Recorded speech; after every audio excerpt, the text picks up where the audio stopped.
mutton-chopped man interrupted them to point out that in his opinion, good was not the avoidance of evil, but something more positive than that. It was making the world a better place.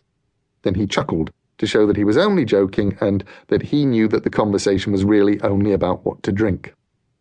The beer the landlord poured for Shadow was dark and very bitter. He was not certain that he liked it. "What is it?" "It's called Black Dog," said the woman. "I've heard people say it was named after the way you feel after you've had one too many." "Like Churchill's moods," said the little man. "Actually, the beer is named after a local dog," said a younger woman.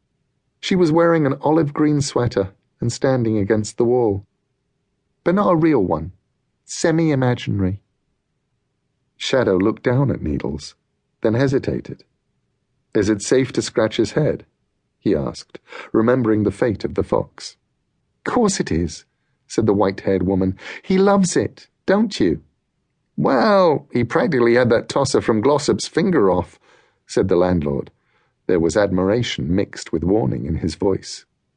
"I think he was something in local government," said the woman, "and I've always thought that there's nothing wrong with dogs biting them. Or VAT inspectors." The woman in the green sweater moved over to Shadow. She was not holding a drink. She had dark, short hair and a crop of freckles that spattered her nose and cheeks.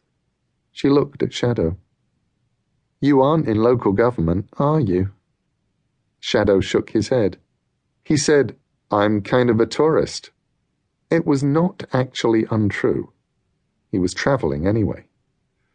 "You're Canadian," said the mutton-chop man. "American," said Shadow, "but I've been on the road for a while now." "Then," said the white-haired woman, "you aren't actually a tourist. Tourists turn up, see the sights, and leave." Shadow shrugged, smiled, and leaned down. He scratched the landlord's lurcher on the back of its head. "You're not a dog person, are you?" asked the dark-haired woman. "I'm not a dog person," said Shadow. Had he been someone else, someone who talked about what was happening inside his head, Shadow might have told her that his wife had owned dogs when she was younger and sometimes called Shadow Puppy because she wanted a dog she could not have. But Shadow kept things on the inside. It was one of the things he liked about the British. Even when they wanted to know what was happening on the inside, they did not ask. The world on the inside remained the world on the inside.